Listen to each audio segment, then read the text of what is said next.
Good morning to all of you. I'm Dr. K. Pranita, Assistant Professor of Commerce, Government Degree College for Women, Golconda.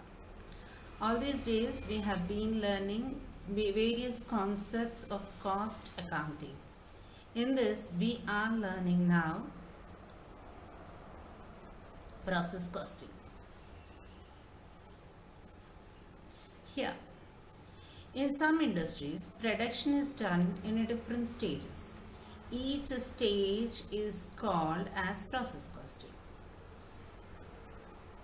That is, these are called the process industries. The method of costing adopted in the industries is called process costing.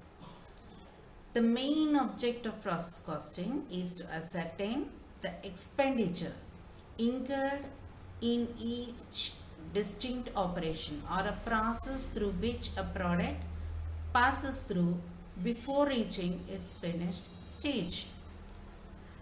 Process costing is defined by the terminology as that form of operation costing which is applied where standard goods are produced.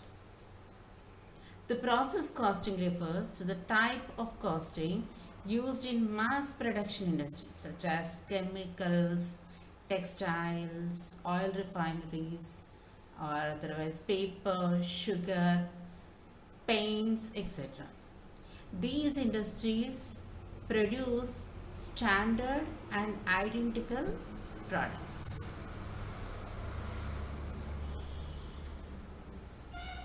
The main objective of this is that to know what are all the expenditures we are incurring in producing a product which goes through different processes.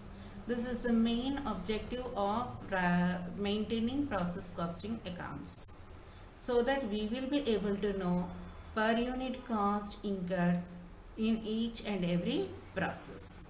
The main characteristics of this process costing is that first one is the production is continuous here.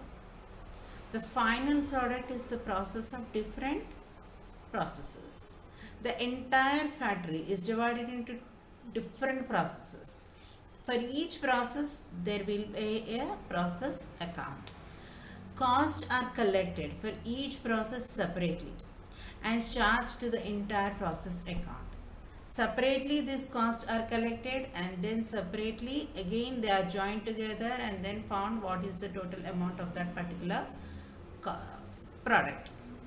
Now here, the costs are collected for each process and charged to the concerned process account. The total cost of each process is divided by the total number of units produced in that particular process. The finished products of one process becomes the raw material of the next process or operation or until the final product is obtained. The units produced in each process are standardized and homogeneous in nature. The production of one article may give rise to two or more byproducts. In each process, there will be some process loss due to chemical reaction or evaporation. On completion, the final or the finished product is transferred to the finished product account. The main advantages of this process costing are, first of all, why are we maintaining this? What are the main advantages is that the process costing can be ascertained periodically, that is at short intervals, weekly or even daily also. The cost finding procedure is simple and less expensive than in job costing. Management control may be employed by evaluating the performance of each process. Expenses may be allocated to various processes easily. Cost may be calculated easily and accurately. As process can be standardized, quotations can be made or prepared easily. We can give our rate of quotation to outside companies fastly and quickly and easily. So these are the main advantages of process costing. If you want to see the disadvantages which we face in preparing this process cost accounts is that first one is that as the costs are obtained at the end of the period, there is not much use of an effective control maintaining these accounts and then how it is used for the effective control. We can't, this effective control mechanism cannot be utilized here. The ascertainment of the work in progress is very difficult here. When more than one product is produced, division of cost, computation of average cost becomes very difficult. Now,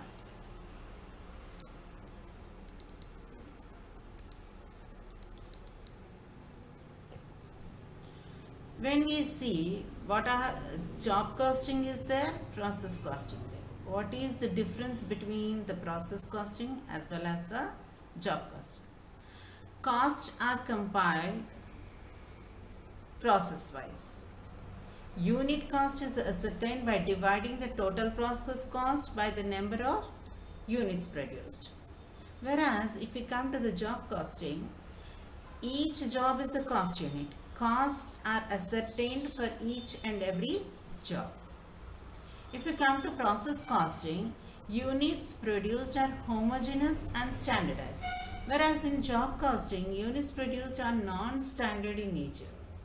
Items are produced according to the specifications and instructions of the customers.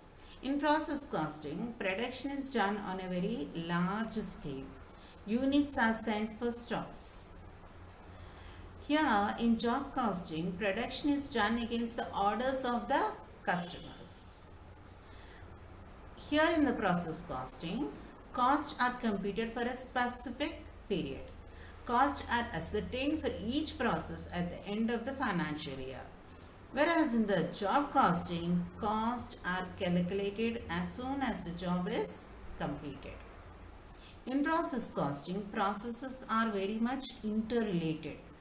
That is, the output of one process becomes the input of another process. Hence, the cost of one process are transferred to the next process. Here in job costing, jobs are not at all interrelated.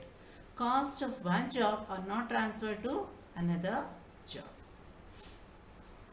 In process costing, work in progress in the beginning and end of the financial year is a regular feature because the production activity is continuous in nature.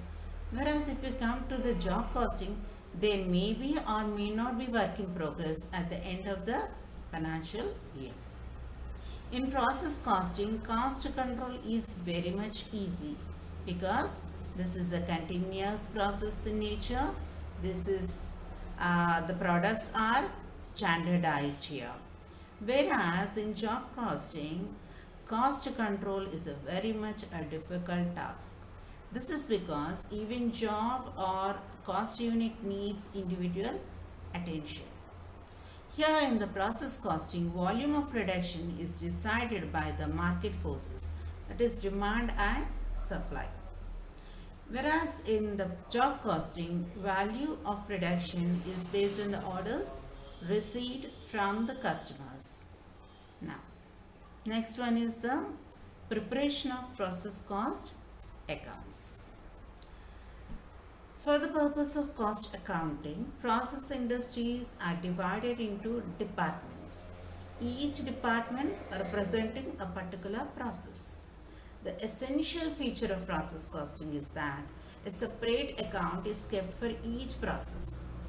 The process account is debited with the value of materials, labor, overheads relating to the process. The value of byproducts and scrap, if any, is credited to the account. The balance on the process account representing the cost of partially worked out product is passed on to the next process and so on till the final product is completed. Therefore, the balance of process number 1 account is transferred to the process number 2 account, and the balance of process 2 account to process 3 till the final product, and so on. So the balance of the last process account represents the cost of finished product turned out by the factory and is therefore transferred to the finished stock account. Now, in processes, there are certain losses. These losses are, that is, we incur many types of losses in various stages of production. This loss is inevitable. Some losses can be, that means we can reduce them, and some losses which are very inevitable in nature. That means we cannot control them. This may arise on account of the inherent nature of the materials, chemical reaction or evaporation. Anything might be the reason. The difference between the units introduced into the process and the output is called as the process loss. How many units we are introducing for the manufacturing of that particular product, and finally how much of output we have got from that particular product. So the difference is nothing but a process loss. The process loss may be in the form of loss in weight or scrap or waste. The process losses can be classified into normal and abnormal loss. Normal loss: in process industries, loss of material is inherent in production process. Usually, we tend to lose some material in the process, that is in manufacturing of any particular product. So, this loss cannot be avoided. Normal loss is bound to occur in normal conditions. This type of loss is called as normal loss. This is caused by factors like chemical reaction or evaporation, etc. Normal loss can be estimated in advance on the basis of past experience or a chemical data. When we come to the treatment of normal loss, in costing, all normal losses will be borne by the good units. Hence, normal loss becomes a part of the process costing. So that means the cost of the good units will increase to the extent of the normal loss. If normal loss units have any saleable scrap value, then such value is credited to the process account concerned. If the value of scrap is too small, it will not be credited to the process account. The scrap value to the entire period will be transferred to factory overhead account or to the costing profit and loss account. Now when we come to the abnormal loss, the process loss which arises out of abnormal reasons, that is not the usual reason, it is called as the abnormal loss. This type of loss is caused due to carelessness, machines breakdown, accidents, use of defective material, etc. In practice, any loss over and above normal loss is treated as abnormal loss.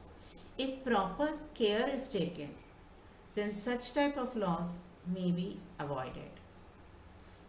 When coming to the treatment of abnormal loss should not affect the cost of production. For showing the abnormal loss in process accounts, the following procedure may be adopted. The total process cost, excluding the scrap value of normal loss, is divided by the number of units produced in that process. That gives the unit cost. The total cost of the units lost due to abnormal reasons is calculated at the rate of above cost. This abnormal loss is credited to process cost account and debited to abnormal loss account. If the abnormal loss has any scrap value, it is credited to abnormal loss account. The balance of the abnormal account will be transferred to costing profit and loss account. Now,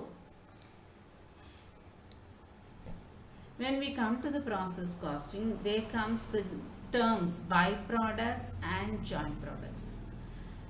What do you mean by byproducts? Any product having saleable value and produced incidentally along with the main product is called byproduct. That means actually we are not producing that main product. Actually we are producing some other product, and in the process of this manufacturing of that particular product, we get some other product that is nothing but a byproduct. These products will have a small value and are produced along with the main product. These products are relatively unimportant in production process. We are not giving so much importance for that particular product. For example, in sugar industry, the main product is the sugar, but molasses is also produced as a byproduct. So these byproducts may be sold in their original form, or in some cases further processing may be required to keep them in a saleable condition. Now when we come to the joint products, when two or more products of equal importance are produced simultaneously, they are known as joint products. The raw materials split into two or more products. It becomes difficult to regard any one product as main product. The main characteristics of these joint products are: joint products are produced from the same raw material in a different proportions. They are produced simultaneously in common processes. Their value will be comparatively equal. After separation, they need further processing. The main example for joint products is oil refining. In this industry, items like petrol, kerosene, tar are also produced from the crude oil. Now when we come to the differences between byproducts and joint products, when more than one product is produced in any process, it becomes difficult to name any item as byproduct or a joint product. There are no hard and fast rules to differentiate them as joint products and byproducts. While deciding this, the following factors should be taken into consideration. The first one is the relative value of products, the objective of the manufacturer, policy of the management, certainty of the market for the products, profitability of the product, accounting treatment to be given for that particular product. Next, what are the differences between these byproducts and the joint products? The first and foremost thing is that byproducts are incidentally produced along with the main product. But whereas in joint products are simultaneously produced along with the main product. Joint products have equal importance. Byproducts will have small economic value. So these are the different methods of the methods of costing. For byproducts, what we have to do? Byproducts are of two types. First one is that products requiring further processing after separation. Then other one is the products which does not require further processing. So here, cost incurred for further processing can be directly allocated to byproducts. The problem arises in apportioning the joint cost among the main product and the byproducts. There are two types of methods for costing byproducts: sales value method and cost method.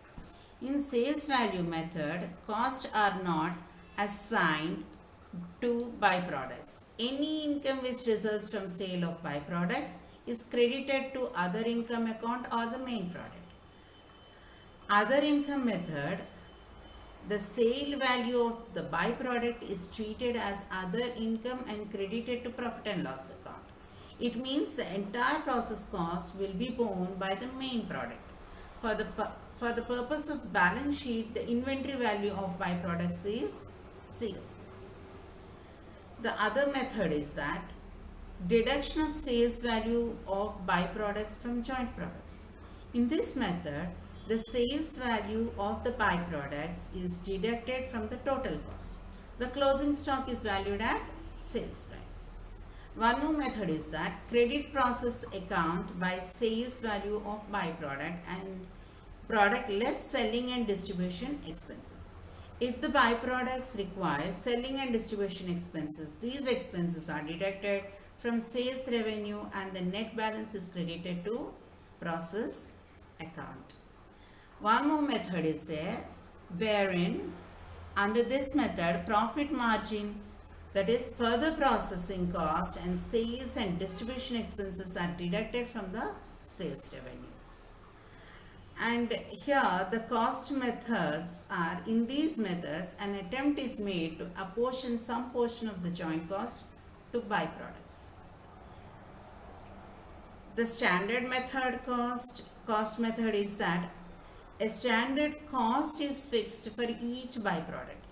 Process account will be credited at that value. The standard cost will be a steady cost over a period of time. Thus, this will not result in fluctuations of the cost of the main product. The next method is apportionment on suitable basis. When byproducts are very prominent, they will be treated as joint products. Therefore, the joint cost of the entire process will be distributed between the main and byproducts in an equitable ratio. One more thing is the opportunity cost method. This method is adopted in industries where byproducts are used internally in other processes. The opportunity cost is the cost which is incurred to purchase the same product in the market. Okay, now the methods of costing of joint products. When two or more joint products are produced in a process, the problem of allocation of joint cost arises.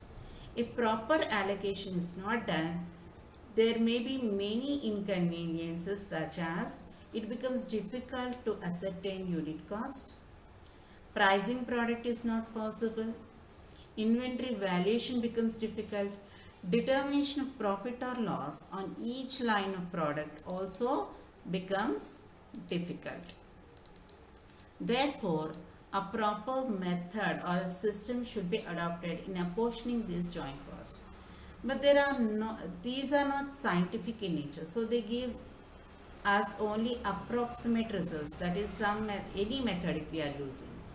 Therefore, while selecting a method, proper care should be taken. The method adopted should be logical, appropriate, and reliable. The following are the various methods of allocating joint cost. Market value method. That is, in this method, joint costs are apportioned on the basis of sale value of each joint product. This is based on the logic that if a product sells more than other than the other cost of producing, it is also should be more. The variants of market value methods are market value at point of separation, market value after further processing, net value, that is sales value minus estimated profit, selling and distribution expenses, and post split cost. This method is very popular. This is scientific as the product with more sales value bears more cost. However, there are certain limitations. That is, determination of relative selling price is very difficult. In many cases, selling price is not accurate indicator of cost incurred on those products. When prices of joint products fluctuate, the cost incurred will also change, though there is no change in the cost structure. The other method is the physical units method.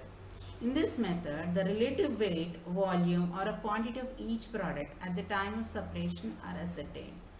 Cost will be apportioned on the basis of this ratio. This method is suitable only when the unit of measurement is the same. When the physical nature of the products is not similar, like gases, liquids, solids, this method is not at all applicable. The other method is average unit cost method. In this method, the average unit cost is obtained by dividing the total cost by the number of units. The average cost per unit of each product is the same. The total cost of each product is obtained by multiplying the unit cost with the number of units produced. Next method is the survey method. In this method, factors relating production and marketing are given due consideration. A survey or a technical evaluation is made on factors like size of the unit, sales price, technical difficulties in manufacture, marketing processes, etc. On the basis of this survey, weights are assigned to each product. Costs are distributed on the basis of this weight factor. The next one is the standard cost method. In this method, standards are fixed separately for each joint product. The joint costs are apportioned on the basis of these standards. This method is more suitable when standard costing is in operation. The last one is the contribution margin method. In this method, the technique of marginal costing is used. Joint costs are divided into fixed cost and variable cost. Variable costs are apportioned on the basis of physical quantities produced.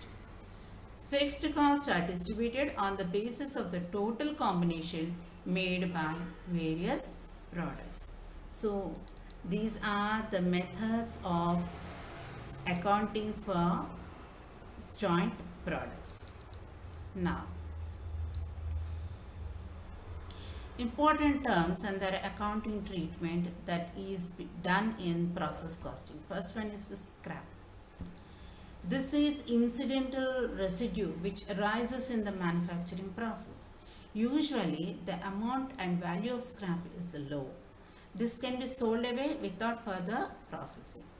The accounting treatment is that as the value of scrap is negligible, it may be excluded from the cost. In other words, the good units will bear the entire cost. Income, if any arising from the scrap, is treated as other income. Sometimes, if the scrap may be used in other processes, then it is valued at market rate. The concerned process account is credited and stores account is debited. When scrap is not usable in any other processes, it is valued at less than the market value. The concerned process account is credited and stores account is debited. That means scrap is treated as other income here. The next one is the waste. It is that portion of raw material lost in processing having no recovery value at all. It arises in production process. It will have a little or no value. Waste may be visible or invisible. Visible waste is physically present, that is ash, dust, etc. On the other hand, invisible waste disappear in the form of vapor, smoke, etc. So, for the accounting treatment purpose, waste have no value at all. Normal waste will be borne by good units. Abnormal waste is written off to costing, profit and loss account. If the waste has any reasonable value, it may be credited to process account. Alternatively, it may be treated as miscellaneous income and transferred to profit and loss account. Now, spoilage. The spoilage works results when materials are damaged in manufacturing operations. Such materials cannot be rectified or brought back to normal specifications. Hence, they are disposed of without any further processing. How to control the spoilage. Standards to spoilage should be fixed. This should be compared with the actual spoilage in the spoilage report. If there is any abnormal spoilage, steps should be taken to avoid it. The cost of normal spoilage should be borne by good units. Abnormal spoilage, as it is caused by due to inefficiencies, transferred to profit and loss account. Now, we will see how to do the problems in process costing. A simple example we will take now. The following particulars are extracted from the books of so-and-so. The raw materials consumed are 100 tons and rupees 45,000. They have given separately each and every process, that is crushing, refining and finishing processes. Separate costs are given to you. Wages, various costs, that is wages, power, repairs, rent, work expenses, office expenses, etc. Now, again, another additional information is given to you. Cake sales, that is 40 tons for 3,000. Crude oil obtained 55 tons. Sundry bags sold 180 rupees. Residual oil sold 4 tons 180 rupees. Refined oil 50 tons. Finished oil produced 48 tons. Prepare process accounts. How we should do? Let us see. Here, in the first one is the crushing process account. Here in the debit side we are writing two columns. We are having tons, amount. Credit side also two columns, tons and amounts. In particulars columns we will write all the expenses incurred for that particular product. Raw materials total 100 tons have been introduced, 45,000. The other expenses, wages, power, repairs, rent, work expenses, office expenses, all are written in the debit side. In the credit side, if we see cake sales 40 tons, amount is 3,000. And here sundry bags sold is 150. The residual oil is other materials is 4 tons, that is also 180 rupees. The loss of weight is 1 ton and amount is nothing. So the balancing figure, if we are seeing here, so it will be 55. That is, the balancing figure will be the loss of weight here. Total it is 100 here, and here it is 40 plus 44 plus the refining process, it is 55. So 1 is the balance here, that we will be writing as loss of weight, and we are not writing anything in the amount column. So here the balancing figure loss of weight 1 ton, amount nil here. So next, by refining process 55, and the total amount balancing figure we are writing here 43,960. Next is the refining process account. Here again this credit balance is being brought to the debit side of the account. Crushing process account 55 tons, 43,960. Here again other expenses, that is wages, power, repairs, rent, work expenses, office expenses, etc. are written there. And when coming to the credit side, the finishing process account is total is 50 tons. So if we are balancing that, what is happening is that it should be 55 tons. But here finishing process account, in the problem they have given only 50 tons have been introduced.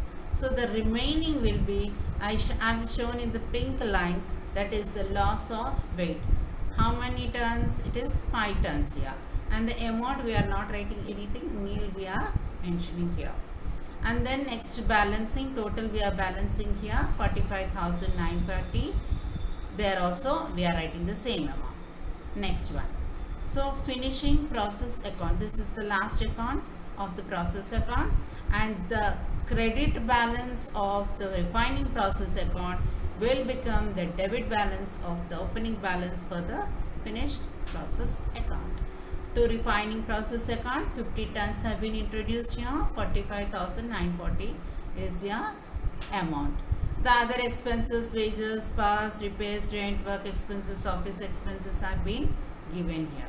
Next, the total is the loss of weight, that is finished product what we have got, they have given in the problem is 48 tons.